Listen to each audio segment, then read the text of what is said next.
BJP ने सांसद कल्याण बनर्जी पर किया जमकर पलटवार, कहा संवैधानिक पदों पर बैठे लोगों का अपमान करना विपक्ष की परंपरा। भाजपा ने तृणमूल कांग्रेस के सांसद कल्याण बनर्जी द्वारा राज्यसभा के सभापति जगदीप धनखड़ की नकल उतारे जाने के बाद विपक्ष पर निशाना साधते हुए मंगलवार को दावा किया कि पिछड़े और साधारण पृष्ठभूमि से आने वाले और संवैधानिक पदों पर बैठे लोगों का अपमान करने की INDIA गठबंधन के नेताओं की परंपरा रही है। भाजपा के राष्ट्रीय प्रवक्ता शहजाद पूनावाला ने संवाददाता सम्मेलन में कहा कि धनखड़ एक साधारण पृष्ठभूमि से आते हैं और उनकी जड़ें ओबीसी समुदाय से जुड़ी हैं। उन्होंने आरोप लगाया कि जिस तरह से उनका मजाक उड़ाया जा रहा है वह दर्शाता है कि विपक्षी गठबंधन के नेताओं के मन में संविधान और संसदीय मानदंडों के प्रति सम्मान नहीं के बराबर है और वे हमेशा टकराव व्यवधान के पक्ष में खड़े रहते हैं। पूनावाला ने कहा कि लोकसभा में कांग्रेस के नेता अधीर रंजन चौधरी ने एक बार राष्ट्रपति द्रौपदी मुर्मू को राष्ट्रपत्नी कहकर उनका अपमान किया था। उन्होंने कहा कि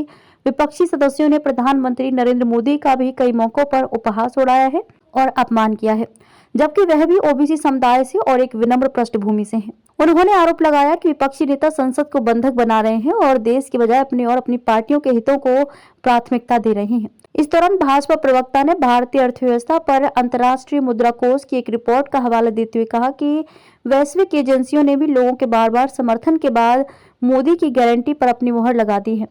उन्होंने कहा कि मोदी सरकार के कार्यकाल में भारत की प्रति व्यक्ति आय दोगुनी हो गई है, जबकि मध्यम वर्ग की आय 4 गुना बढ़ गई है। पूनावाला ने कहा कि हाल के विधानसभा चुनावों के नतीजों ने एक बार फिर दिखाया है कि लोगों ने भ्रष्टाचार, कमीशनखोरी, वंशवाद और निजी महत्वाकांक्षाओं की विपक्ष की गारंटी को खारिज कर दिया है और भारत को विकसित बनाने के मोदी के दृष्टिकोण और मिशन का समर्थन किया है।